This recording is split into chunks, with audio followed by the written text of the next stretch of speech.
ಸರ್ವಸ್ತುತಿಯು ಸರ್ವಲೋಕದ ಒಡೆಯನಿಗೆ ಮೀಸಲು. ಅತ್ಯಂತ ಆದರಣೀಯರಾದ ನನ್ನೆಲ್ಲ ಶ್ರೋತೃಗಳೇ, ನಾವು ಈಗ ಪ್ರವಾದಿ ಮುಹಮ್ಮದ್ ಸಲ್ಲಲ್ಲಾಹು ಅಲೈಹಿ ವಸಲ್ಲಮರ ಜೀವನ ಮತ್ತು ಸಂದೇಶದ 8ನೇ ಸರಣಿಯಲ್ಲಿದ್ದೇವೆ. ಕಳೆದ 7ನೇ ಸರಣಿಯಲ್ಲಿ ನಾವು ಕೆಲವು ವಿಷಯಗಳ ಬಗ್ಗೆ ಪ್ರಸ್ತಾವಿಸಿದ್ದೇವೆ.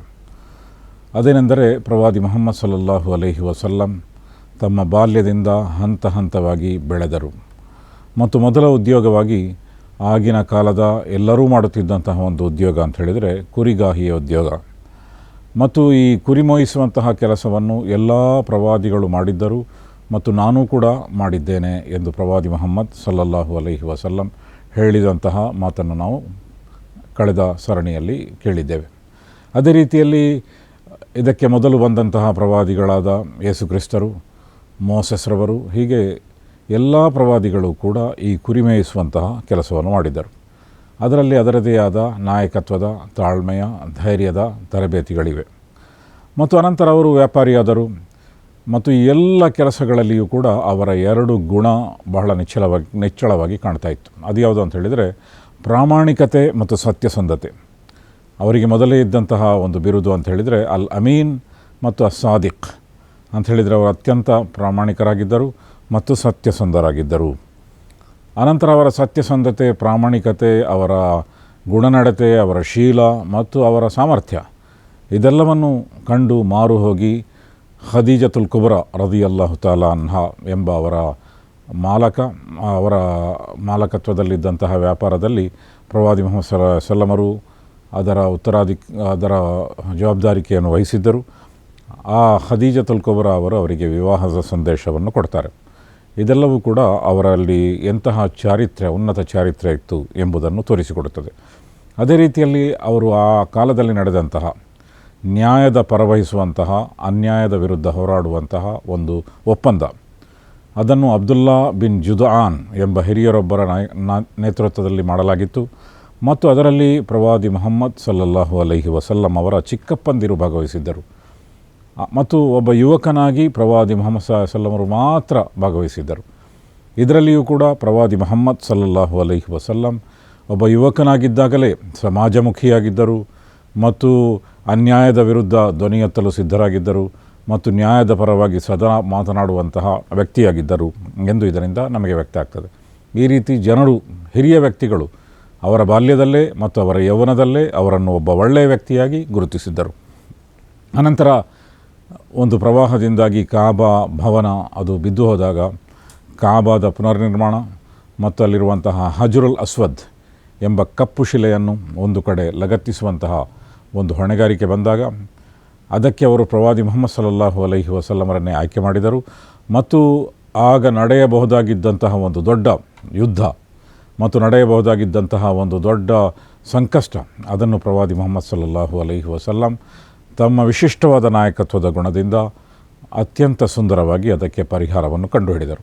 ಇದೆಲ್ಲವನ್ನು ಕೂಡ ನಾವು ಕಳೆದ ಸೀರಿಯಲ್ನಲ್ಲಿ ಕೇಳಿದ್ದೇವೆ. ಅವರ ನಾಯಕತ್ವ, ಅವರ ಒಳ್ಳೆಯ ಗುಣವನ್ನು ತೋರಿಸುವಂತಹ ಅನೇಕ ಘಟನೆಗಳ ಪೈಕಿ ಮತ್ತೊಂದು ಪ್ರಮುಖ ಘಟನೆ ಅಂತ ಹೇಳಿದರೆ ಅವರ ಸೇವಕನಾದಂತಹ ಝೈದ್ ಬಿನ್ ಹಾರಿಸಾ ರದಿಯಲ್ಲಾಹು ತಾಲಾ ಅನ್ಹರೊಂದಿಗೆ ಅವರು ವ್ಯವಹರಿಸಿದಂತಹ ರೀತಿ. ಈ ಝೈದ್ ಬಿನ್ ಹಾರಿಸಾ ಅವರ ಬಗ್ಗೆ ಸ್ವಲ್ಪ ವಿಷಯಗಳನ್ನು ಹೇಳಬೇಕಾಗ್ತದೆ. ಅವರು ಮೂಲತಃ ಯಮನ್ನವರಾಗಿದ್ದರು ಮತ್ತು ಅವರು ದಾಸ ಕುಟುಂಬದವರಾಗಿರಲಿಲ್ಲ. ಆಗ ಜೀತ ಪದ್ಧತಿ ಇದ್ದಂತಹ ಕಾಲ ಮತ್ತು ಗುಲಾಮರು ಎಂಬಂತಹ ಒಂದು ಜನರೇ ಇದ್ದರು. ಅವರನ್ನು ಗುಲಾಮರಾಗಿ ಜನರು ಮಾರ್ತಾಯಿದ್ದರು. ಗುಲಾಮರ ಮಾರುಕಟ್ಟೆ ಇತ್ತು, ಇಡೀ ವಿಶ್ವದಲ್ಲಿತ್ತು. ಅದೇ ರೀತಿಯಲ್ಲಿ ಮಕ್ಕಾದಲ್ಲಿಯೂ ಕೂಡ ಇತ್ತು. ನಾವು ಇಂದು ನೋಡುವಂತಹ ಅಮೆರಿಕದಲ್ಲಿಯೂ ಕೂಡ ಕಳೆದ 150-200 ವರ್ಷಗಳ ಹಿಂದೆ ಗುಲಾಮ ಪದ್ಧತಿ ಇತ್ತು, ಗುಲಾಮರ ವ್ಯಾಪಾರ ನಡೀತಾ ಇತ್ತು. ಮತ್ತು ಎಲ್ಲ ಕಡೆಗಳಲ್ಲಿ ಈ ಪದ್ಧತಿ ಕೂಡ ಇತ್ತು. ಅದೇ ರೀತಿಯಲ್ಲಿ ಅರೇಬಿಯಾದಲ್ಲಿ ಕೂಡ ಇತ್ತು. ಆಗ ಯಮನ್ನಲ್ಲಿದ್ದಂತಹ ಒಂದು ಕುಟುಂಬದಲ್ಲಿ ಝೈದ್ ಬಿನ್ ಹಾರಿಸಾ ಹುಟ್ಟಿದ್ದರು. ಆದರೆ ಆ ಕುಟುಂಬದ ಕೆಲವರು, ಅವರಲ್ಲಿ ಉಂಟಾದಂತಹ ವಿವಾದದಿಂದಾಗಿ ಅವರನ್ನು ಅಪಹರಿಸಲಾಯಿತು ಮತ್ತು ಗುಲಾಮರನ್ನಾಗಿ ಮಾರುಕಟ್ಟೆಯಲ್ಲಿ ಹೋಗಿ ಮಾರಲಾಯಿತು.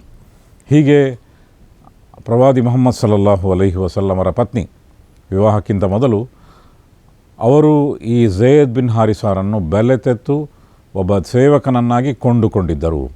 ಗುಲಾಮರಾಗಿದ್ದರು, ಅಂದರೆ ಅವರು ಆ ಸೇವಕನಾಗಿ ಅವರನ್ನು ಕೊಂಡುಕೊಂಡಿದ್ದರು ಮತ್ತು ಅವರ ಒಡೆತನ ಖದೀಜತುಲ್ ಕುಬ್ರಾ ರದಿಯಲ್ಲಾಹು ತಾಲಾ ಅನ್ಹಾ ರವರಿಗಿತ್ತು.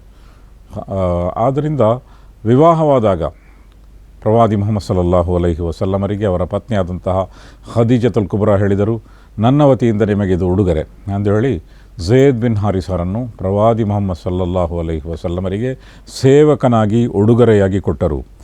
ಹೀಗೆ ಅವರು ಪ್ರವಾದಿ ಮುಹಮ್ಮದ್ ಸಲ್ಲಲ್ಲಾಹು ಅಲೈಹಿ ವಸಲ್ಲಂ ಅವರ ಜೀವನಕ್ಕೆ ಬಂದರು. ಸಾಮಾನ್ಯವಾಗಿ ನಾವು ನೋಡುವುದಾದರೆ ಜೀತ ಪದ್ಧತಿ ಅಥವಾ ಗುಲಾಮ ಪದ್ಧತಿಯಲ್ಲಿ ಗುಲಾಮರೊಂದಿಗೆ ಬಹಳ ಕೆಟ್ಟದಾಗಿ ವರ್ತನೆ ನಡೀತಾ ಇತ್ತು ಮತ್ತು ಜನರು ತನ್ನ ಒಡೆಯ ಅಂತ ಹೇಳಿದರೆ ಒಡೆಯ ಮತ್ತು ಗುಲಾಮನ ಸಂಬಂಧ ಆಗಿತ್ತು. ಆದರೆ ಪ್ರವಾದಿ ಮುಹಮ್ಮದ್ ಸಲ್ಲಲ್ಲಾಹು ಅಲೈಹಿ ವಸಲ್ಲಂ ಮತ್ತು ಝೈದ್ ಬಿನ್ ಹಾರಿಸಾರ ನಡುವೆ ಮಾಲಕ ಮತ್ತು ಸೇವಕನ ಸಂಬಂಧಕ್ಕಿಂತ ಉತ್ತಮವಾದ ಸಂಬಂಧವಾಗಿತ್ತು. ಅದೇ ಸಂದರ್ಭದಲ್ಲಿ ಝೈದ್ ಬಿನ್ ಹಾರಿಸಾ ಅವರ ತಂದೆ ತಾಯಿಗಳವರನ್ನು ಹುಡುಕಾಟ ನಡೆಸಿದರು. ಯಾಕೆಂತ ಹೇಳಿದರೆ ಅವರನ್ನು ಅಪಹರಿಸಿ ಮಾರಲಾಗಿತ್ತು. ಎಲ್ಲಿದ್ದಾನೆ ನಮ್ಮ ಮಗ ಅಂಥೇಳಿ ಹುಡುಕಾಟ ನಡೆಸಿದರು.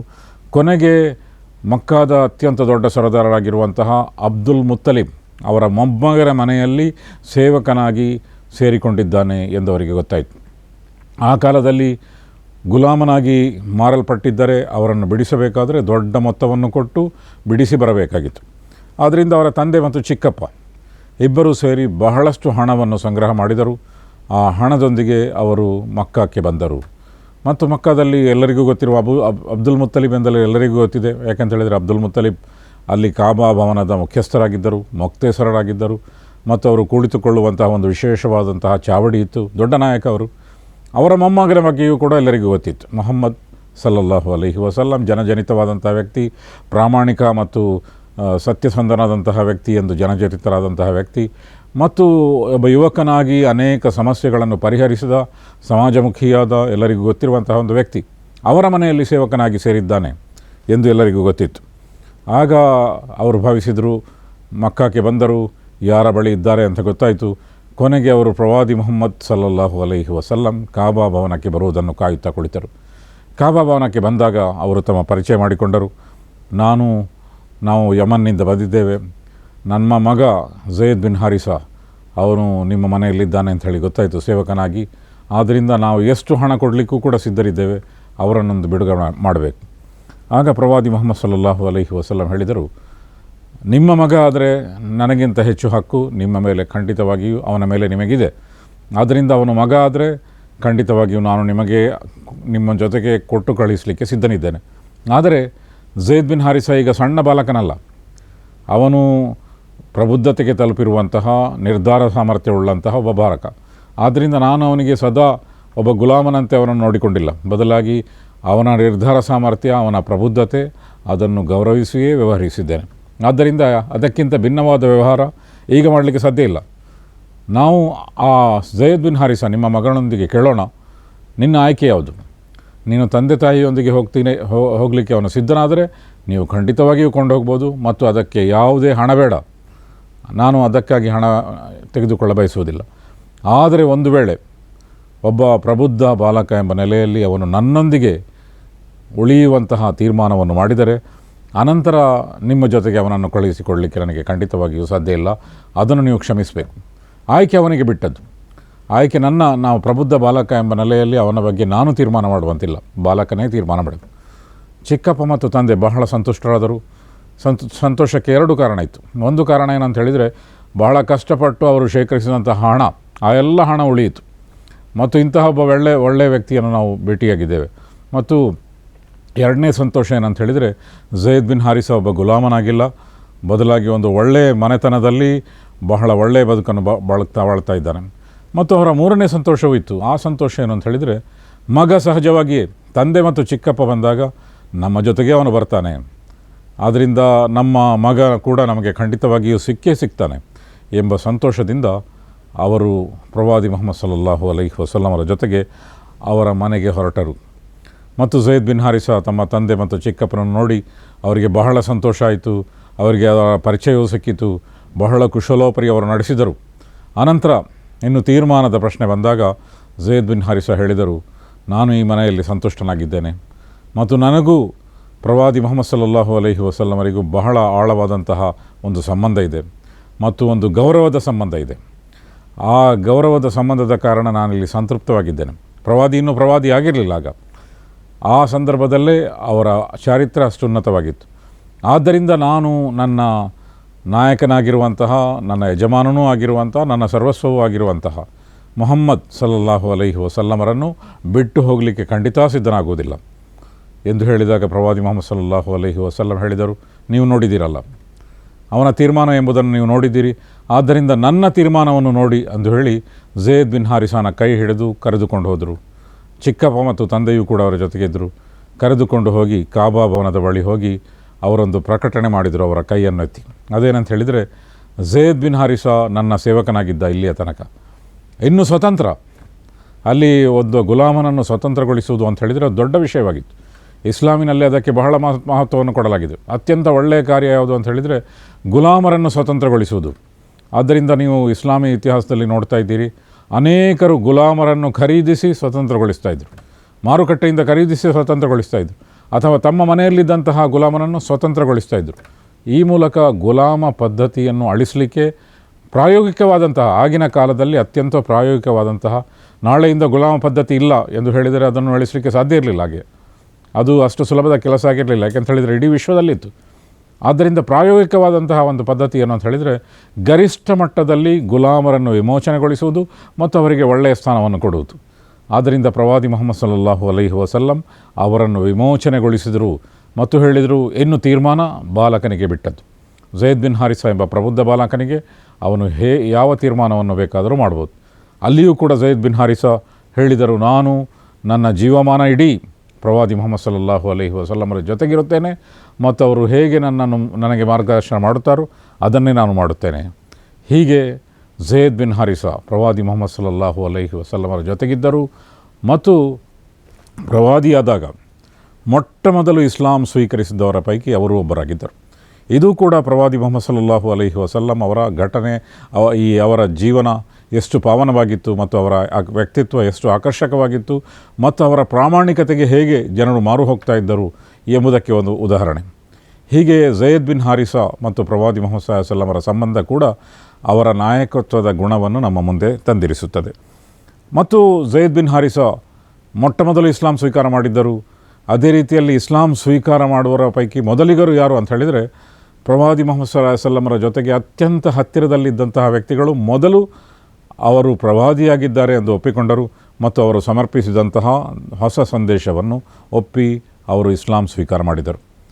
ಇದು ಕೂಡ ಒಬ್ಬ ವ್ಯಕ್ತಿ ಸಾಮಾನ್ಯವಾಗಿ ಹತ್ತಿರದ ಜನರು ತಮ್ಮ ಹತ್ತಿರದ ಜನರಿಗೆ ಅವರ ಒಳಿತುಗಳು ಕೆಡುಕುಗಳು ಎಲ್ಲರೂ ಗೊತ್ತಿರ್ತದೆ. ಕೆಲವೊಮ್ಮೆ ದೂರದ ಬೆಟ್ಟ ನುಣ್ಣಗೆ ಅಂತ ಹೇಳ್ತಾರಲ್ಲ, ಅದೇ ರೀತಿಯಲ್ಲಿ ದೂರದಿಂದ ನೋಡುವವರಿಗೆ ಅನೇಕ ವ್ಯಕ್ತಿತ್ವದಲ್ಲಿ ಬಹಳ ಆಕರ್ಷಣೆ ಕಂಡು ಬರ್ತದೆ. ಆದರೆ ಹತ್ತಿರದವರಲ್ಲಿ ಕೇಳಿದರೆ ಅವರಲ್ಲಿರುವಂತಹ ಅನೇಕ ಕೊರತೆಗಳು ಕೂಡ ಜನರ ಮುಂದೆ ಅನಾವರಣಗೊಳ್ಳುತ್ತದೆ. ಆದ್ದರಿಂದಲೇ ಪ್ರವಾದಿ ಮುಹಮ್ಮದ್ ಸಲ್ಲಲ್ಲಾಹು ಅಲೈಹಿ ವಸಲ್ಲಂ ಒಂದು ಸರ್ತಿ ಹೇಳಿದರು, ಖೈರುಕುಂ ಲಿ ಅಹ್ಲಿ ವ ಅನ ಖೈರುಕುಂ ಲಿ ಅಹ್ಲಿ. ನಿಮ್ಮಲ್ಲಿ ಅತ್ಯುತ್ತಮ ವ್ಯಕ್ತಿ ಯಾರು ಅಂತ ಹೇಳಿದರೆ ಯಾರು ತನ್ನ ಮನೆಯವರಿಗೆ ಒಳ್ಳೆಯವನಾಗಿದ್ದಾನೋ ಅವನು ಅತ್ಯುತ್ತಮ ವ್ಯಕ್ತಿ ಮತ್ತು ನಾನು ನನ್ನ ಮನೆಯವರಿಗೆ ಒಳ್ಳೆಯವನಾಗಿದ್ದೇನೆ ಎಂದು ಹೇಳಿದರು. ಇದು ಪ್ರವಾದಿ ಮುಹಮ್ಮದ್ ಸಲ್ಲಲ್ಲಾಹು ಅಲೈಹಿ ವಸಲ್ಲಂ ತಮ್ಮ ಮನೆಯವರ ಪಾಲಿಗೆ ಮತ್ತು ತಮ್ಮ ಹತ್ತಿರದ ವಲಯದವರ ಪಾಲಿಗೆ ಎಷ್ಟು ಒಳ್ಳೆಯವರಾಗಿದ್ದರು ಎಂದು ನಮಗೆ ವ್ಯಕ್ತವಾಗ್ತದೆ. ಆದ್ದರಿಂದಲೇ ಪ್ರವಾದಿ ಮುಹಮ್ಮದ್ ಸಲ್ಲಲ್ಲಾಹು ಅಲೈಹಿ ವಸಲ್ಲಮರ ಮೇಲೆ ವಿಶ್ವಾಸವಿರಿಸಿದವರಲ್ಲಿ ಮೊದಲಿಗರು ಯಾರೆಂದರೆ ಅವರ ಸೇವಕನಾದಂತಹ ಝೈದ್ ಬಿನ್ ಹಾರಿಸಾ ಮತ್ತು ಅವರಿಗಿಂತ ಹಿರಿಯರಾದ ಅವರ ಪತ್ನಿಯಾದಂತಹ ಖದೀಜತುಲ್ ಕುಬ್ರಾ ರದಿಯಲ್ಲಾಹು ತಆಲಾ ಅನ್ಹಾ ಮತ್ತು ಅವರ ಸೋದರ ಸಂಬಂಧಿಯಾದಂತಹ ಅಲಿ ರದಿಯಲ್ಲಾಹು ತಆಲಾ ಅನ್ಹುರವರು ಮತ್ತು ಅವರ ಅತ್ಯಂತ ಹತ್ತಿರದ ಮಿತ್ರರಾದಂತಹ ಅಬೂಬಕರ್ ಸಿದ್ದೀಕ್ ರದಿಯಲ್ಲಾಹು ತಆಲಾ ಅನ್ಹುರವರು. ಈ ಎಲ್ಲರೂ ಕೂಡ ಪ್ರವಾದಿ ಮುಹಮ್ಮದ್ ಸಲ್ಲಲ್ಲಾಹು ಅಲೈಹಿ ವಸಲ್ಲಂ ಅವರ ಜೊತೆಗೆ ಅವರ ಜೀವನದಾದ್ಯಂತ ಅವರ ಪೈಕಿ ಕೆಲವರು ಪ್ರವಾದಿ ಮುಹಮ್ಮದ್ ಸಲ್ಲಲ್ಲಾಹು ಅಲೈಹಿ ವಸಲ್ಲಮರ ಜೀವನದಲ್ಲೇ ನಿಧನರಾದರು. ಝೈದ್ ಬಿನ್ ಹಾರಿಸಾ ಅದರಲ್ಲಿ ಒಬ್ಬರು. ಅವರ ಪತ್ನಿಯಾದಂತಹ ಖದೀಜತುಲ್ ಕುಬ್ರಾ ರದಿಯಲ್ಲಾಹು ತಆಲಾ ಅನ್ಹುರವರು ಕೂಡ ಅವರ ಜೀವನದಲ್ಲೇ ನಿಧನರಾದರು ಮತ್ತು ತಮ್ಮ ನಿಧನದ ತನಕ ಅವರು ಪ್ರವಾದಿ ಮುಹಮ್ಮದ್ ಸಲ್ಲಲ್ಲಾಹು ಅಲೈಹಿ ವಸಲ್ಲಮರ ಬಗ್ಗೆ ಅತೀವ ಗೌರವವನ್ನು ಹೊಂದಿದ್ದರು. ಇದು ಕೂಡ ಪ್ರವಾದಿ ಮುಹಮ್ಮದ್ ಸಲ್ಲಲ್ಲಾಹು ಅಲೈಹಿ ವಸಲ್ಲಮರ ವ್ಯಕ್ತಿತ್ವ ಎಂತಹ ವ್ಯಕ್ತಿತ್ವ ಎಂದು ನಮಗೆ ಬಹಳ ದೃಗ್ಗೋಚರವಾಗುವಂತೆ ಮಾಡುತ್ತದೆ. ಇನ್ನು ಪ್ರವಾದಿ ಮುಹಮ್ಮದ್ ಸಲ್ಲಲ್ಲಾಹು ಅಲೈಹಿ ವಸಲ್ಲಂ ಎಂತಹ ವ್ಯಕ್ತಿತ್ವದೊಂದಿಗೆ ಬೆಳೆದರು. 40ನೇ ವಯಸ್ಸಿಗೆ ತಲುಪಿದಾಗ, ಇನ್ನು ಪ್ರವಾದಿತ್ವಕ್ಕೆ ಅವರು ಹತ್ತಿರರಾಗಿದ್ದರು. 40ನೇ ವಯಸ್ಸಿನಲ್ಲಿ ಅವರು ಪ್ರವಾದಿಯಾದರು. ಬಹಳ ಒಳ್ಳೆಯ ವ್ಯಕ್ತಿಯಾಗಿದ್ದರೂ ಕೂಡ ಅಲ್ಲಾಹನು ಅವರ ಪ್ರಬುದ್ಧತೆಯ ಪರಾಕಾಷ್ಠೆಯ ತನಕ ಅವರಿಗೆ ಪ್ರವಾದಿತ್ವವನ್ನು ನೀಡಲಿಲ್ಲ. ಮತ್ತು 40ನೇ ವಯಸ್ಸಿನಲ್ಲಿ ಅವರು ಪ್ರವಾದಿಯಾದರು. ಇನ್ನು 40ನೇ ವಯಸ್ಸಿನಲ್ಲಿ ಪ್ರವಾದಿಯಾಗುವವರೆಗೆ ಅವರು ಪ್ರವಾದಿಯಾಗುತ್ತಾರೆ ಎಂದು ಅವರೂ ಭಾವಿಸಿರಲಿಲ್ಲ, ಯಾರಿಗೂ ಗೊತ್ತಿರಲಿಲ್ಲ. ಆದ್ದರಿಂದ ಒಬ್ಬ ಸಾಮಾನ್ಯ ಮನುಷ್ಯರಂತೆ ಅವರು ಬದುಕಿದರು. ಯಾವತ್ತೂ ಕೂಡ ಹೊಸ ವಿಚಾರಗಳನ್ನು ಅತ್ಯುತ್ತಮವಾದ ಅರಬಿ ಭಾಷೆಯಲ್ಲಿ ಜನರ ಮುಂದಿಡುವಂತಹ ಪ್ರಯತ್ನವನ್ನು ಅವರು ಮಾಡಿರಲಿಲ್ಲ. ಪವಿತ್ರ ಕುರ್ಆನ್ನ ಭಾಷೆ ನೀವು ನೋಡುವುದಾದರೆ ಬಹಳ ಸುಂದರವಾದಂತಹ ಒಂದು ಅರಬಿ ಭಾಷೆ. ಅದು ಆ ಕಾಲದಲ್ಲೂ ಸುಂದರ ಭಾಷೆಯಾಗಿತ್ತು, ಈ ಕಾಲದಲ್ಲಿಯೂ ಕೂಡ ಪವಿತ್ರ ಕುರ್ಆನ್ನ ಬಗ್ಗೆ ಅಥವಾ ಈ ಅರಬಿ ಭಾಷೆಯ ಬಗ್ಗೆ ಸ್ವಲ್ಪವಾದರೂ ಜ್ಞಾನ ಇದ್ದವರಿಗೆ ಅದು ಒಂದು ವಿಶಿಷ್ಟವಾದ ಗದ್ಯ ಪದ್ಯ ರೂಪದಲ್ಲಿರುವಂತಹ ಅರಬಿಯ ಉದ್ಧರಣೆ ಎಂದು ಯಾರಿಗಾದರೂ ಗೊತ್ತಾಗ್ತದೆ. ಅಂತಹ ಒಂದು ಗದ್ಯ ಪದ್ಯ ಶೈಲಿಯ ಸುಂದರವಾದ ವಚನಗಳನ್ನು ಜನರ ಮುಂದಿಡುವಂತಹ ಕೆಲಸವನ್ನು ಅವರು ಎಂದೂ ಮಾಡಿರಲಿಲ್ಲ. ಇದ್ದಕ್ಕಿದ್ದಂತೆ ಅಂತಹ ವಚನಗಳನ್ನು ಅವರು ನುಡಿಯಲು ಆರಂಭಿಸಿದಾಗ ಅದು ದಿವ್ಯ ವಚನ ಎಂದು ಜನರಿಗೆ ಗೊತ್ತಾಯಿತು. ಯಾಕೆಂತೇಳಿದರೆ ಪ್ರವಾದಿ ಮುಹಮ್ಮದ್ ಸಲ್ಲಲ್ಲಾಹು ಅಲೈಹಿ ವಸಲ್ಲಂ ಒಬ್ಬ ಓದು ಬರಹ ಕಲಿತಂತಹ ವ್ಯಕ್ತಿಯಾಗಿರಲಿಲ್ಲ, ಅವರು ನಿರಕ್ಷರಿಯಾಗಿದ್ದರು. ಆದರೆ ಅಂತಹ 40 ವಯಸ್ಸಿನವರೆಗೆ ಅರಬಿ ಭಾಷೆಯಲ್ಲಿ ಯಾವುದೇ ಸಾಹಿತ್ಯಿಕ ಕೆಲಸ ಮಾಡದಂತಹ ಒಬ್ಬ ವ್ಯಕ್ತಿ ಇದ್ದಕ್ಕಿದ್ದಂತೆ ಒಳ್ಳೆಯ ವಚನಗಳನ್ನು ಹೇಳಲು ಆರಂಭಿಸಿದಾಗ ಜನರಿಗೆ ಆಶ್ಚರ್ಯವಾಯಿತು. ಜನರು ಅದನ್ನು ಅವರ ಶತ್ರುಗಳು ಕೂಡ ಗೌಪ್ಯವಾಗಿ ಆ ವಚನಗಳನ್ನು ಕೇಳಲಿಕ್ಕೆ ಮುಂದಾಗ್ತಾಯಿದ್ರು.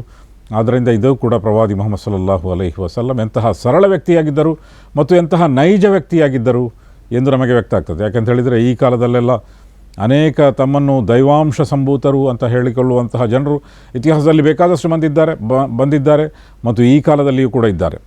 ಅವರೆಲ್ಲರೂ ಕೂಡ ತಮ್ಮನ್ನು ದೇವಾಂಶ ಸಂಭೂತರು ಎಂದು ಹೇಳುವುದಕ್ಕಿಂತ ಮೊದಲು ಅದಕ್ಕಾಗಿ ತಮ್ಮನ್ನು ಸಿದ್ಧಪಡಿಸಿಕೊಳ್ತಾರೆ. ಕೃತಕವಾದಂತಹ ಒಂದು ವ್ಯಕ್ತಿತ್ವವನ್ನು ನಿರ್ಮಾಣ ಮಾಡಿಕೊಳ್ತಾರೆ. ಅವರು ತೊಡುವಂತಹ ಬಟ್ಟೆಯನ್ನು ನೀವು ನೋಡಿದರೂ ಕೂಡ ಅದು ಸ್ವಲ್ಪ ವಿಚಿತ್ರವಾಗಿ ಕಾಣುತ್ತದೆ. ಆದರೆ ಪ್ರವಾದಿ ಮುಹಮ್ಮದ್ ಸಲ್ಲಲ್ಲಾಹು ಅಲೈಹಿ ವಸಲ್ಲಮರ ಜೀವನದಲ್ಲಿ ಅಂತಹ ಯಾವ ವಿಷಯವೂ ಕೂಡ ಇರಲಿಲ್ಲ. ಎಲ್ಲರಂತೆ ಅವರು ಬದುಕಿದರು, ಎಲ್ಲರಂತೆ ಅವರು ಬಟ್ಟೆ ತೊಡ್ತಾಯಿದ್ರು, ಎಲ್ಲರಂತೆ ಅವರು ಜನರೊಂದಿಗಿದ್ದರು. ಅಂತಹ ಜನರ ಪೈಕಿ ಒಬ್ಬ ಒಳ್ಳೆಯ ಗುಣನಾಡತೆಯುಳ್ಳಂತಹ ಜನರು ಗುರುತಿಸಿದಂತಹ ಒಬ್ಬ ವ್ಯಕ್ತಿಯಾಗಿದ್ದರು. ಮತ್ತು 40ನೇ ವಯಸ್ಸಿನಲ್ಲಿ ಪ್ರವಾದಿಯಾಗುವುದಕ್ಕಿಂತ ಮೊದಲು ಕೆಲವು ಲಕ್ಷಣಗಳು ಅವರ ಜೀವನದಲ್ಲಿ ಕಂಡುಬಂದವು. ಮೊದಲನೇದಾಗಿ ಅವರು ನಿಜಗನಸುಗಳನ್ನು ಕಾಣಲಾರಂಭಿಸಿದರು. ಪ್ರವಾದಿಯಾಗುವುದಕ್ಕಿಂತ ಸುಮಾರು 6 ತಿಂಗಳು ಮೊದಲು. ಪ್ರವಾದಿಯಾದದ್ದು ಹೇಗೆ? ಮೊದಲ ವಾಣಿ ಅವತೀರ್ಣಗೊಂಡದ್ದು ರಮದಾನ್ ತಿಂಗಳಿನ ಒಂದು ರಾತ್ರಿಯಲ್ಲಿ. ಮತ್ತು 6 ತಿಂಗಳು ಮೊದಲು ಅಂತ ಹೇಳಿದರೆ ರಬಿಯುಲ್ ಅವ್ವಲ್ ತಿಂಗಳು, ಅದು ಅವರು ಹುಟ್ಟಿದ ತಿಂಗಳು ಕೂಡ ಹೌದು. ಆ ತಿಂಗಳಿನಿಂದ ಅವರಿಗೆ ನಿಜಗನಸುಗಳು ಬೀಳಲು ಆರಂಭವಾಯಿತು. ಕನಸು ಕಾಣ್ತಾಯಿದ್ರು ಮತ್ತು ಆ ಕನಸು ಮರುದಿವಸ ಅದು ನಿಜವಾಗುವುದನ್ನು ಅವರು ಕಾಣ್ತಾಯಿದ್ರು. ಇದು ಎಲ್ಲ ಪ್ರವಾದಿಗಳಿಗೆ ಸಾಮಾನ್ಯವಾಗಿ ಆಗುವಂತಹ ಒಂದು ವಿಶೇಷತೆ. ಅದೇ ರೀತಿಯಲ್ಲಿ ಅವರು ಏಕಾಂತತೆಯನ್ನು ಹೆಚ್ಚು ಬಯಸತೊಡಗಿದರು ಮತ್ತು ಹಿರಾ ಗುಹೆಗೆ ಹೋಗತೊಡಗಿದರು. ಹಿರಾ ಎಂಬ ಒಂದು ದೊಡ್ಡ ಗುಹೆ ಇದೆ ಮಕ್ಕಾದಲ್ಲಿ. ಸುಮಾರು ಒಂದು ಜಬಲ್ ನೂರ್ ಅಂಥೇಳಿ ಒಂದು ಪರ್ವತ ಇದೆ. ಆ ಪರ್ವತಕ್ಕೆ ಮೊದಲು ಜಬಲ್ ನೂರ್ ಅಂತ ಹೆಸರಿರಲಿಲ್ಲ. ಪ್ರವಾದಿ ಮುಹಮ್ಮದ್ ಸಲ್ಲಲ್ಲಾಹು ಅಲೈಹಿ ವಸಲ್ಲಮರಿಗೆ ಮೊದಲ ವಾಣಿ ಆ ಪರ್ವತದ ಹಿರಾ ಗುಹೆಯಲ್ಲಿ ಅವತೀರ್ಣಗೊಂಡಿದ್ದರಿಂದ ಆ ಪರ್ವತಕ್ಕೆ ಜಬಲ್ ಅನ್ನೂರ್, ಜಬಲ್ ಅಂತ ಹೇಳಿದರೆ ಪರ್ವತ, ಅನ್ನೂರ್ ಅಂತ ಹೇಳಿದರೆ ಪ್ರಕಾಶಮಯವಾದ ಪರ್ವತ ಅಂತ ಹೇಳಿದರೆ ಅಲ್ಲಿ ಪ್ರವಾದಿ ಮುಹಮ್ಮದ್ ಸಲ್ಲಲ್ಲಾಹು ಅಲೈಹಿ ವಸಲ್ಲಮರಿಗೆ ಮೊದಲ ವಾಣಿ ಅವತೀರ್ಣಗೊಂಡಿದ್ದರಿಂದ ಆ ಪರ್ವತಕ್ಕೆ ಅನಂತರ ಈ ಹೆಸರನ್ನು ಕೊಡಲಾಯಿತು, ಜಬಲ್ ಅನ್ನೂರ್ ಅಂಥೇಳಿ. ಮತ್ತು ಹಿರಾ ಗುಹೆ ಎಂಬುದು ಮೊದಲೇ ಇತ್ತು. ಅಲ್ಲಿಗೆ ಅವರ ಮುತ್ತಾತ ಅಬ್ದುಲ್ ಮುತ್ತಲಿಬ್ ಹೋಗ್ತಾಯಿದ್ರು ಎಂದು ಹೇಳಲಾಗ್ತದೆ. ಯಾಕೆಂತ ಹೇಳಿದರೆ ಆ ಹಿರಾ ಗುಹೆಯ ಪ್ರದೇಶ ಸಾಮಾನ್ಯವಾಗಿ ನೀವು ನೋಡೋದಾದರೂ ಕೂಡ ಜನರು ಎತ್ತರದ ಪ್ರದೇಶಕ್ಕೆ ಹೋಗ್ತಾರೆ. ಈ ಕಾಲದಲ್ಲಿಯೂ ಕೂಡ ನೀವು ಎತ್ತರದ ಪ್ರದೇಶಕ್ಕೆ ಹೋದರೆ, ಸಮುದ್ರ ಮಟ್ಟದಿಂದ ಬಹಳ ಎತ್ತರದಲ್ಲಿರುವಂಥ ಪ್ರದೇಶಕ್ಕೆ ಹೋದರೆ ಬಹಳ ಒಳ್ಳೆಯ ಹವಾಮಾನ ಇರ್ತದೆ, ಬಹಳ ತಂಪಾದಂತಹ ಹವಾಮಾನ ಇರ್ತದೆ. ಇದು ಕೂಡ ಹಾಗೆ ಬಹಳ ಎತ್ತರದಲ್ಲಿರುವಂತಹ ಪ್ರದೇಶ, ಆದ್ದರಿಂದ ಒಳ್ಳೆಯ ಹವಾಮಾನ, ಪ್ರಶಾಂತವಾದಂತಹ ಪ್ರದೇಶ ಮತ್ತು ಅಲ್ಲಿ ಕುಳಿತುಕೊಂಡು ಬಹಳ ವಿಶಾಲವಾದಂತಹ ಒಂದು ದೃಶ್ಯ ಇದೆಲ್ಲವೂ ಇದ್ದುದರಿಂದ ಅವರ ಮುತ್ತಾತ ಅಲ್ಲಿಗೆ ಹೋಗ್ತಾಯಿದ್ರು ಮತ್ತು ಪ್ರವಾದಿ ಮುಹಮ್ಮದ್ ಸಲ್ಲಲ್ಲಾಹು ಅಲೈಹಿ ವಸಲ್ಲಂ ಕೂಡ ಹೋಗ್ತಾಯಿದ್ರು. ಹೀಗೆ ಅವರಿಗೆ ಪರಿಚಿತವಾದಂತಹ ಒಂದು ಸ್ಥಳ ಅದು. ಆ ಸ್ಥಳಕ್ಕೆ ಅವರು ಹೋಗಲಾರಂಭಿಸಿದರು. ತಮ್ಮ ಆಹಾರ ಇತ್ಯಾದಿಗಳನ್ನು ಹಿಡಿದುಕೊಂಡು ಅವರು ಅಲ್ಲಿ ಕುಳಿತುಕೊಳ್ಳುತ್ತಿದ್ದರು ಮತ್ತು ಜಗತ್ತಿನ ಬಗ್ಗೆ ಮತ್ತು ದೇವನ ಬಗ್ಗೆ, ಮನುಷ್ಯ ಮತ್ತು ದೇವನ ಸಂಬಂಧದ ಬಗ್ಗೆ ಮತ್ತು ಜನರಲ್ಲಿ ಆಗ್ತಾ ಇರುವಂತಹ ಅನ್ಯಾಯಗಳ ಬಗ್ಗೆ, ಮಕ್ಕಾದಲ್ಲಿ ಬೇಕಾದಷ್ಟು ಕೆಡುಕುಗಳಿತ್ತು, ಅನ್ಯಾಯಗಳಿತ್ತು, ಅದರ ಬಗ್ಗೆ ಎಲ್ಲ ಅವರು ಚಿಂತಾಕ್ರಾಂತರಾಗ್ತಾಯಿದ್ರು. ಹೀಗೆ ಅವರಲ್ಲಿ ಚಿಂತಾಕ್ರಾಂತರಾಗಿ ಅಲ್ಲಿ ಬದುಕ್ತಾ ಇದ್ದರು. ಅಂತಹ ಒಂದು ಸಂದರ್ಭದಲ್ಲಿ ಅವರ ಮೇಲೆ ಮೊದಲ ವಾಣಿ ಅವತೀರ್ಣಗೊಂಡಿತು. ಇದ್ದಕ್ಕಿದ್ದಂತೆ ಆ ವಾಣಿ ಹೇಗೆ ಅವತೀರ್ಣಗೊಂಡಿತು ಅಂತ ಹೇಳಿದರೆ, ಒಂದು ದಿವಸ ಅವರು ಹಿರಾ ಗುಹೆಯಲ್ಲಿದ್ದಾಗ ಜಿಬ್ರೀಲ್ ಅಲೈಹಿಸ್ಸಲಾಂ ಅಂಥೇಳಿದರೆ ದಿವ್ಯವಾಣಿಯನ್ನು ಎಲ್ಲ ಪ್ರವಾದಿಗಳಿಗೆ ತಂದಂತಹ ಒಬ್ಬ ದೇವಚರ. ಅವರು ಪ್ರತ್ಯಕ್ಷರಾದರು. ಅವರು ತಮ್ಮ ನಿಜ ರೂಪದಲ್ಲಿ ಪ್ರತ್ಯಕ್ಷರಾದರು. ನಿಜ ರೂಪ ಅಂಥೇಳಿದರೆ ಅದು ಬಹಳ ದೊಡ್ಡ ಆಕಾರ ಅವರದು. ನಿಜ ರೂಪ ಅಂಥೇಳಿದರೆ ಹೆಚ್ಚು ಭಯಭಕ್ತಿಯನ್ನು ಮೂಡಿಸುವಂತಹ, ಯಾವುದೇ ವ್ಯಕ್ತಿಯನ್ನಾದರೂ ದಿಗ್ಮೂಢವನ್ನಾಗಿ ಮಾಡುವಂತಹ ಒಂದು ದೃಶ್ಯವನ್ನು ಅವರು ಕಂಡರು. ಸಹಜ ರೂಪದಲ್ಲಿ ಅವರು ಜಿಬ್ರೀಲ್ ಅಲೈಹಿಸ್ಸಲಾಂ ಕಾಣಿಸಿಕೊಂಡಾಗ, ಜಿಬ್ರೀಲ್ ಅಲೈಹಿಸ್ಸಲಾತು ವಸ್ಸಲಾಂ ಅವರ ಮೇಲೆ ಅವತೀರ್ಣಗೊಳಿಸುವಾಗ ಬೇರೆ ಬೇರೆ ಸಂದರ್ಭದಲ್ಲಿ ಬೇರೆ ಬೇರೆ ರೂಪದಲ್ಲಿ ಬಂದರು. ದೇವಚರರಿಗೆ ದೇವನು ಅದೊಂದು ಅರ್ಹತೆಯನ್ನು ಕೊಟ್ಟಿದ್ದಾನೆ. ಅವರು ಯಾವ ರೂಪದಲ್ಲಿ ಬೇಕಾದರೂ ಬರ್ಬೋದು. ಮನುಷ್ಯನ ರೂಪದಲ್ಲಿಯೂ ಕೂಡ ಅವರು ಬಂದಿದ್ದರು. ಮತ್ತು ಅವರನ್ನು ಮನುಷ್ಯ ರೂಪದಲ್ಲಿ ಇತರ ಪ್ರವಾದಿ ಮುಹಮ್ಮದ್ ಸಲ್ಲಲ್ಲಾಹು ಅಲೈಹಿ ವಸಲ್ಲಮರ ಅನುಯಾಯಿಗಳು ಕೂಡ ನೋಡಿದ್ದರು. ಅವರು ಹೋದ ನಂತರ ಗೊತ್ತಾಯಿತು ಅವರು ಜಿಬ್ರೀಲ್ ಅಲೈಹಿಸ್ಸಲಾತು ವಸ್ಸಲಾಂ ಆಗಿದ್ದರು ಎಂದು. ಆದರೆ ಮೊದಲ ಬಾರಿ ಜಿಬ್ರೀಲ್ ಅಲೈಹಿಸ್ಸಲಾತು ವಸ್ಸಲಾಂ ಬಂದಾಗ ನಿಜ ರೂಪದಲ್ಲಿ ಬಂದಿದ್ದರು. ಆದ್ದರಿಂದ ಪ್ರವಾದಿ ಮುಹಮ್ಮದ್ ಸಲ್ಲಲ್ಲಾಹು ಅಲೈಹಿ ವಸಲ್ಲಂ ಸಹಜವಾಗಿಯೇ ಒಂದು ಗೊಂದಲ ಮತ್ತು ಭಯ ಅವರಲ್ಲಿ ಉಂಟಾಯಿತು. ಯಾಕೆಂತ ಹೇಳಿದರೆ ಅಂತಹ ಒಂದು ದೃಶ್ಯವನ್ನು ಅವರು ಕಂಡಿರಲಿಲ್ಲ. ಮತ್ತು ಅವರು ಹತ್ತಿರ ಬಂದರು ಮತ್ತು ಹೇಳಿದರು, ಇಕ್ರಾ, ಓದು ಎಂದು ಹೇಳಿದರು.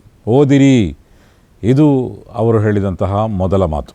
ಇಕ್ರಾ ಎಂಬ ಅರಬಿ ಭಾಷೆಯ ಪದಕ್ಕೆ ಎರಡು ಅರ್ಥ ಇದೆ. ಅದು ಯಾವುದು ಅಂತ ಹೇಳಿದರೆ, ಒಂದನೆಯದು ಇಕ್ರಾ ಅಂತ ಹೇಳಿದರೆ ಓದು ಅಂತ ಹೇಳಿದರೆ ನಿನಗೆ ಗೊತ್ತಿರುವುದನ್ನು ಓದು. ಎರಡನೇದು ಯಾವುದು ಅಂತ ಹೇಳಿದರೆ ಕಣ್ಣಿನಿಂದ ನೋಡಿ ಓದು. ಪ್ರವಾದಿ ಮುಹಮ್ಮದ್ ಸಲ್ಲಲ್ಲಾಹು ಅಲೈಹಿ ವಸಲ್ಲಮರಿಗೆ ಕಣ್ಣಿನಿಂದ ನೋಡಿ ಓದಲಿಕ್ಕೆ ಅವರಿಗೆ ಓದಿ ಬರಹ ಅವರಿಗೆ ಗೊತ್ತಿರಲಿಲ್ಲ. ಮತ್ತು ನೆನಪಿನ ಶಕ್ತಿಯಿಂದ ಓದಲಿಕ್ಕೆ ಏನು ಓದಬೇಕು ಅಂತ ಗೊತ್ತಿರಲಿಲ್ಲ. ಆದ್ದರಿಂದ ಅವರು ಹೇಳಿದರು, ಮಾ ಅನಬಿ ಕಾರಿಎನ್, ನಾನು ಓದಲು ಬಲ್ಲವನಲ್ಲ ಎಂದವರು ಹೇಳಿದರು. ಆಗ ಅವರು ಅವರನ್ನು ಆಲಿಂಗಿಸಿಕೊಂಡರು ಮತ್ತೆ ಹೇಳಿದರು, ಓದು ಮತ್ತೊಮ್ಮೆ. ಆಗಲೂ ಕೂಡ ಅವರಿಗೆ ಓದಲಿಕ್ಕೆ ಸಾಧ್ಯ ಆಗಲಿಲ್ಲ. ಮೂರನೇ ಬಾರಿ ಆಲಿಂಗಿಸಿದರು. ಅನಂತರ ಹೇಳಿದರು, ಓದು. ಮತ್ತು ಆ ವಾಣಿಯನ್ನು ಅವರು ಹೇಳಿದರು. ಅದನ್ನು ಪುನರಾವರ್ತಿಸುವಂತೆ ಪ್ರವಾದಿ ಮುಹಮ್ಮದ್ ಸಲ್ಲಲ್ಲಾಹು ಅಲೈಹಿ ವಸಲ್ಲಮರಿಗೆ ಹೇಳಲಾಯಿತು. ಇದನ್ನು ಸೂರತುಲ್ ಇಕ್ರಾ ಬಿಸ್ಮಿ ರಬ್ಬಿಕಲ್ಲದಿ ಖಲಕಲ್ ಇನ್ಸಾನ ಮಿನ್ ಅಲಕ್ ಇಕ್ರಾ ವ ರಬ್ಬುಕಲ್ ಅಕ್ರಮ್ ಅಲ್ಲದಿ ಅಲ್ಲಮ ಬಿಲ್ ಕಲಂ ಅಲ್ಲಮಲ್ ಇನ್ಸಾನ ಮಾಲಂ ಯಅಲಂ. ಈ ವಾಣಿ ಅವರ ಮೇಲೆ ಅವತೀರ್ಣವಾಯಿತು. ಇದರ ಅರ್ಥ ಏನು ಅಂತ ಹೇಳಿದರೆ, ಇಕ್ರಾ, ಓದಿರಿ ಓ ಪ್ರವಾದಿ ಮುಹಮ್ಮದ್ ಸಲ್ಲಲ್ಲಾಹು ಅಲೈಹಿ ವಸಲ್ಲಮರೇ, ಬಿಸ್ಮಿ ರಬ್ಬಿಕಲ್ಲದಿ ಖಲಕ್, ನಿಮ್ಮನ್ನು ಸೃಷ್ಟಿಸಿದಂತಹ ನಿಮ್ಮ ದೇವನ ನಾಮದಿಂದ ಓದಿರಿ. ಅದರಿಂದ ಮೊದಲನೇದಾಗಿ ಪರಿಚಯಪಡಿಸಿದ್ದು ಏನಂತ ಹೇಳಿದರೆ ಓದಿರಿ. ಓದು ಬರಹಕ್ಕೆ ಇರುವಂತಹ ಪ್ರಾಮುಖ್ಯತೆ ಇಲ್ಲಿ ಅದನ್ನು ಮೊದಲು ಹೇಳಲಾಯಿತು. ಆದ್ದರಿಂದಲೇ ನೀವು ಕಾಣುತ್ತೀರಿ, ಇಸ್ಲಾಮಿನ ಮೂಲಕ ಮನುಷ್ಯ ಸಮಾಜಕ್ಕೆ ಆಗಿರುವಂತಹ ಒಂದು ದೊಡ್ಡ ಪ್ರಯೋಜನ ಯಾವುದು ಅಂತ ಹೇಳಿದರೆ ಶಿಕ್ಷಣ ವ್ಯಾಪಕವಾಯಿತು. ಇದಕ್ಕೆ ಕಾರಣ ಪ್ರಾಯಶಃ ಪ್ರವಾದಿ ಮುಹಮ್ಮದ್ ಸಲ್ಲಲ್ಲಾಹು ಅಲೈಹಿ ವಸಲ್ಲಮರ ಮೇಲೆ ಅವತೀರ್ಣವಾದಂತಹ ಮೊದಲ ವಾಣಿಯ ಮೊದಲ ಶಬ್ದ ಯಾವುದು ಅಂತ ಹೇಳಿದರೆ ಓದಿರಿ. ಇದು ಶಿಕ್ಷಣಕ್ಕೆ ಕೊಡುವಂತಹ ಮಹತ್ವವನ್ನು ನಮ್ಮ ಮುಂದಿರಿಸುತ್ತದೆ. ಮತ್ತು ನಿಮ್ಮ ಪ್ರಭು ಒಬ್ಬ ಇದ್ದಾನೆ, ನಿಮಗೆ ಒಬ್ಬ ದೇವನಿದ್ದಾನೆ ಎಂಬುದನ್ನು ಪರಿಚಯಿಸಲಾಯಿತು. ನಿಮ್ಮನ್ನು ಸೃಷ್ಟಿಸಿದಂತಹ ನಿಮ್ಮ ಪ್ರಭುವಿನ ನಾಮದಿಂದ ಓದಿರಿ. ಮನುಷ್ಯನ ಸೃಷ್ಟಿ, ಮನುಷ್ಯ ಹಾಗೆ ಹುಟ್ಟಲಿಕ್ಕೆ ಸಾಧ್ಯ ಇಲ್ಲ. ಮನುಷ್ಯನ ಸೃಷ್ಟಿಯನ್ನೇ ನಾವು ನೋಡುವುದಾದರೆ ಪ್ರಪಂಚವನ್ನು ನೋಡಬೇಕಾಗಿಲ್ಲ. ಪ್ರಪಂಚವನ್ನು ನೋಡಿದರೂ ಕೂಡ ದೇವನೊಬ್ಬನಿದ್ದಾನೆ ಎಂದು ನಮಗೆ ವ್ಯಕ್ತ ಆಗ್ತದೆ. ನಮ್ಮ ಸೃಷ್ಟಿಯನ್ನೇ ನಾವು ನೋಡುವುದಾದರೂ ಕೂಡ, ಮನುಷ್ಯನ ಸೃಷ್ಟಿಯನ್ನೇ ನಾವು ನೋಡುವುದಾದರೂ ಕೂಡ ನಮ್ಮ ದೇಹದಲ್ಲಿ ಎಷ್ಟೆಲ್ಲ ವಿಷಯಗಳಿವೆ. ಹೃದಯ ಇದೆ, ಕಿಡ್ನಿ ಇದೆ, ಮತ್ತು ಶ್ವಾಸಕೋಶ ಇದೆ, ಮತ್ತು ಎಲ್ಲ ಪಿತ್ತಜನಕಾಂಗ ಇದೆ, ಕೈ ಇದೆ, ಕಾಲಿದೆ, ಅಂಗಾಂಗಗಳಿವೆ, ಕಣ್ಣಿದೆ. ಎಷ್ಟು ಸುಂದರವಾಗಿ ದೇವನು ಸೃಷ್ಟಿಸಿದ್ದಾನೆ. ಹೀಗೆ ಒಬ್ಬ ಸೃಷ್ಟಿಕರ್ತನಿಲ್ಲದೆ ತನ್ನಿಂತಾನೇ ಸೃಷ್ಟಿಯಾಗಲಿಕ್ಕೆ ಸಾಧ್ಯ ಇಲ್ಲಲ್ಲ. ಯಾವುದೇ ವಸ್ತು ಕೂಡ ತನ್ನಿಂತಾನೇ ಉಂಟಾಗುವುದಿಲ್ಲ. ನಿಮ್ಮನ್ನೊಬ್ಬ ಸೃಷ್ಟಿಸಿದ್ದಾನೆ. ಆದ್ದರಿಂದ ನಿಮ್ಮನ್ನು ಯಾರು ಸೃಷ್ಟಿಸಿದ್ದಾನೋ ಅವನೇ ನಿಮ್ಮ ಪ್ರಭು. ಆ ಪ್ರಭುವಿನ ನಾಮದಿಂದ ಓದಿರಿ. ಖಲಕಲ್ ಇನ್ಸಾನ ಮಿನ್ ಅಲಕ್, ಮತ್ತು ಅವನು ನಿಮ್ಮನ್ನು ಹೆಪ್ಪುಗಟ್ಟಿದ ರಕ್ತದಿಂದ ಸೃಷ್ಟಿ ಮಾಡಿದ್ದಾನೆ.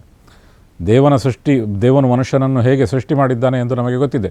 ಹೆಪ್ಪುಗಟ್ಟಿದ ರಕ್ತ, ಅದು ಅಲಕ್ ಅಥವಾ ಲಗತ್ತಿಸಲ್ಪಟ್ಟಂತಹ ಒಂದು ಸಾಧನಕ್ಕೆ ಅಲಕ್ ಅಂತ ಹೇಳಿದರೆ ಲಗತ್ತಿಸಲ್ಪಡುವುದು ಅಥವಾ ನೇತಾಡಿಕೊಂಡಿರುವುದು. ಅದು ಗರ್ಭಾಶಯದಲ್ಲಿ ಮೊದಲು ಒಂದು ನೇತು ಹಾಕಿದ ಹಾಗೆ ಆ ಸ್ಥಿತಿಯಲ್ಲಿರ್ತದೆ. ನಮ್ಮ ಗರ್ಭ ಧರಿಸಿದಾಗ ಆ ಸ್ಥಿತಿಯಲ್ಲಿ ನಾವು ಮಗು ಇರುವುದನ್ನು ಕಾಣ್ತೇವೆ. ಅನಂತರ ನಿರಂತರವಾಗಿ ಅದರ ಬೆಳವಣಿಗೆ ಆಗ್ತದೆ.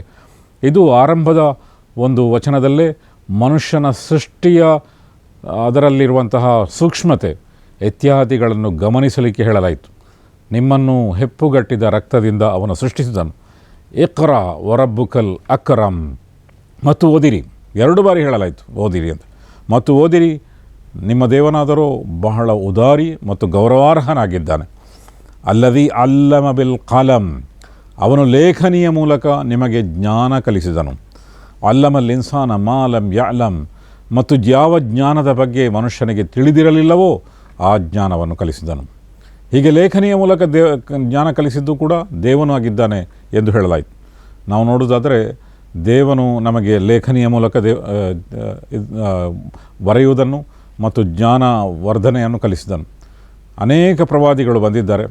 ಅದರಲ್ಲಿ ಇದ್ರೀಲ್ ಅಲೈಹಿಸ್ಸಲಾತು ವಸ್ಸಲಾಂ ಎಂಬ ಒಂದು ಪ್ರವಾದಿಯ ಪ್ರಸ್ತಾಪ ಬರ್ತದೆ. ಅವರ ಕಾಲದಲ್ಲಿ ಲೇಖನಿ ಬಂತು ಎಂದು ಹೇಳಲಾಗ್ತದೆ. ಮೊದಲ ಮಾನವನಾದಂತಹ ಆದಮ್ ಅಲೈಹಿಸ್ಸಲಾಮರ ಕಾಲದಲ್ಲೇ ಲೇಖನಿ ಬಂದಿರಲಿಲ್ಲ, ಆದರೆ ಅವರಿಗೆ ಹೆಸರುಗಳನ್ನು ತಿಳಿಸಲಾಯಿತು. ವಅಲ್ಲಮ ಆದಮಲ್ಲಸ್ಮಾ ಕುಲ್ಲಹ, ಎಲ್ಲ ಹೆಸರುಗಳನ್ನು ಆದಮ್ ಅಲೈಹಿಸ್ಸಲಾಮರಿಗೆ, ಮೊದಲ ಮಾನವರಿಗೆ ತಿಳಿಸಲಾಯಿತು ಎಂದು ಹೇಳಲಾಗ್ತದೆ. ಈಗಲೂ ಕೂಡ ನಾವು ಕಂಪ್ಯೂಟರ್ನಲ್ಲಿ ಮೊದಲು ಬೇಕಾಗಿರುವುದೇನಂತ ಹೇಳಿದರೆ ಡೇಟಾ. ಆ ಡೇಟಾ ಹಾಕಿದರೆ ಮತ್ತು ಅನಂತರ ಆ ಡೇಟಾವನ್ನು ಪ್ರಾಸೆಸ್ ಮಾಡಲಿಕ್ಕೆ ಡೇಟಾ ಪ್ರಾಸೆಸಿಂಗ್ ಎಂದು ಹೇಳಲಾಗ್ತದೆ. ನಮ್ಮ ಮೆದುಳು ಕೂಡ ಅದನ್ನೇ ಮಾಡುವಂಥದ್ದು. ಆದ್ದರಿಂದ ಆದಮ್ ಅಲೈಹಿಸ್ಸಲಾಮರಿಗೆ ಮೊದಲು ಡೇಟಾ ಕೊಡಲಾಯಿತು, ಹೆಸರುಗಳನ್ನು ತಿಳಿಸಲಾಯಿತು, ವಿಷಯಗಳನ್ನು ಮನವರಿಕೆ ಮಾಡಲಾಯಿತು, ಮತ್ತು ಆ ವಿಷಯಗಳು ಮನವರಿಕೆಯಾದಾಗ ಡೇಟಾ ಪ್ರಾಸೆಸಿಂಗ್ ನಮ್ಮ ಮೆದುಳಿನಲ್ಲಿ ನಡೆಯುತ್ತದೆ. ಆದ್ದರಿಂದ ಇದೆಲ್ಲವನ್ನು ದೇವನು ಮಾಡಿದ್ದಾನೆ ಎಂದು ಹೇಳಲಾಗಿದೆ. ಇಲ್ಲಿ ಮನುಷ್ಯನ ಸೃಷ್ಟಿಯ ಬಗ್ಗೆಯೂ ಕೂಡ ಹೇಳಲಾಯಿತು. ನಿಮ್ಮನ್ನು ಅವನು ಹೆಪ್ಪುಗಟ್ಟಿದ ರಕ್ತದಿಂದ ಸೃಷ್ಟಿಸಿದನು. ಈ ಮನುಷ್ಯನ ಸೃಷ್ಟಿಯ ಬಗ್ಗೆ ಇಲ್ಲಿ ಮಾತ್ರ ಅಲ್ಲ, ಕುರಾನ್ನಲ್ಲಿ ಅನೇಕ ಕಡೆಗಳಲ್ಲಿ ಹೇಳಲಾಗಿದೆ. ಉದಾಹರಣೆಗೆ ಒಂದು ಕಡೆಯಲ್ಲಿ ಹೇಳಲಾಗಿದೆ, ಅಫರ ಐ ತುಮ್ ಮಾ ತುಮ್ನೂನ್, ನೀವು ವೀರ್ಯದ ರೂಪದಲ್ಲಿ ಸುರಿಸುವಂತಹ ಒಂದು ಬಿಂದುವನ್ನು ನೀವು ನೋಡುವುದಿಲ್ಲವೇ?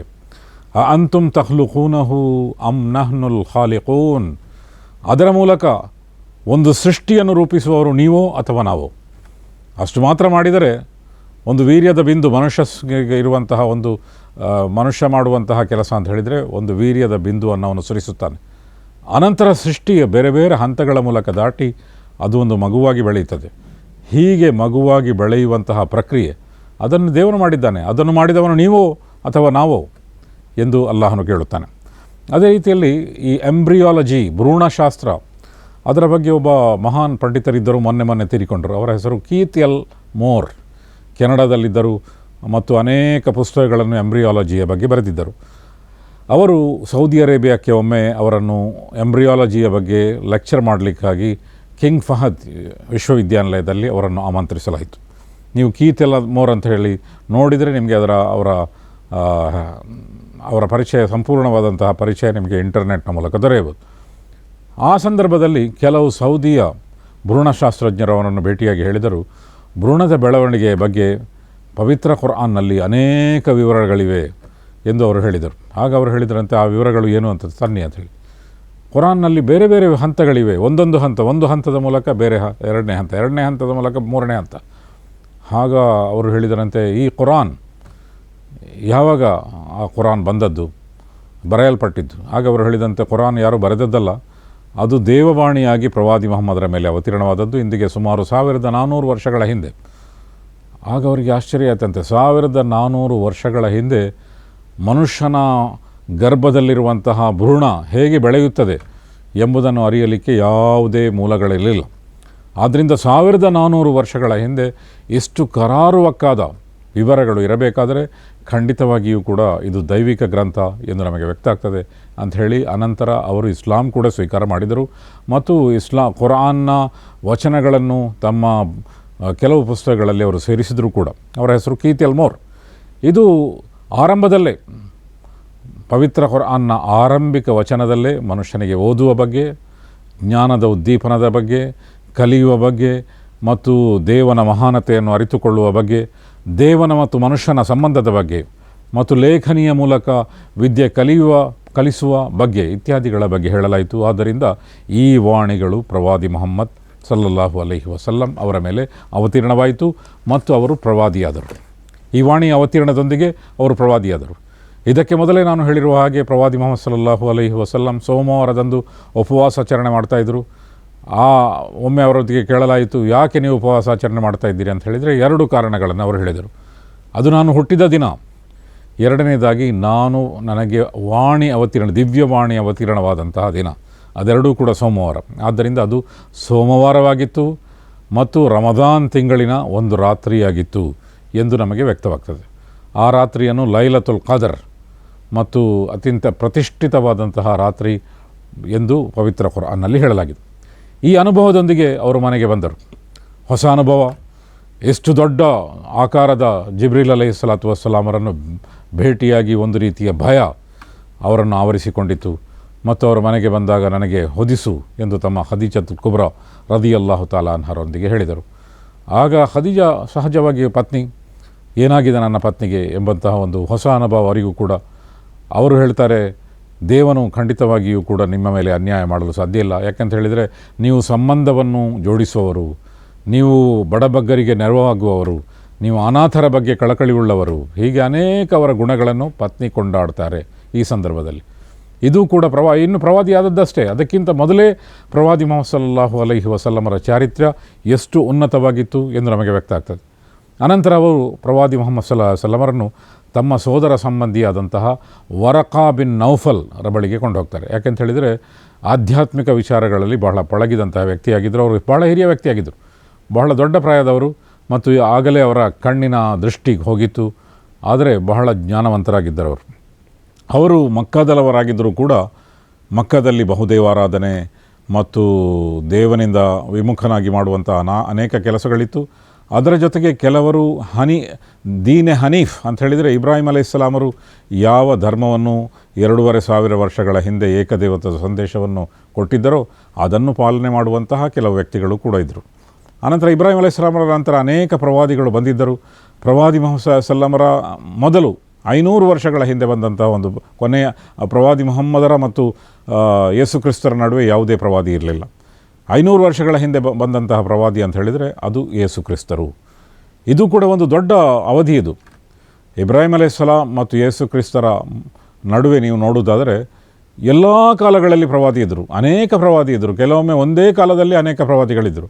ಉದಾಹರಣೆಗೆ ಇಬ್ರಾಹಿಂ ಅಲೈಹಿಸ್ಸಲಾಮರ ಕಾಲದಲ್ಲಿ ಇಬ್ರಾಹಿಂ, ಇಸ್ಹಾಕ್, ಇಸ್ಮಾಯಿಲ್ 3 ಕೂಡ ಒಂದೇ ಕಾಲದ, ಮತ್ತು ಲೂತ್ 4 ಪ್ರವಾದಿಗಳು ಒಂದೇ ಕಾಲದಲ್ಲಿದ್ದರು. ಯೇಸು ಕ್ರಿಸ್ತರ ಕಾಲದಲ್ಲಿ ನಾವು ನೋಡೋದಾದರೂ ಕೂಡ ಯೇಸು ಕ್ರಿಸ್ತರು ಮತ್ತು ಯಹ್ಯ ಅಥವಾ ಜಾನ್ ದ ಬ್ಯಾಪ್ಟಿಸ್ಟ್ ಅವರಿಬ್ಬರೂ ಕೂಡ ಒಂದೇ ಕಾಲದಲ್ಲಿದ್ದರು. ಅನಂತರ 500 ವರ್ಷ ಬಹಳ ದೊಡ್ಡ ಅವಧಿ ಅದು.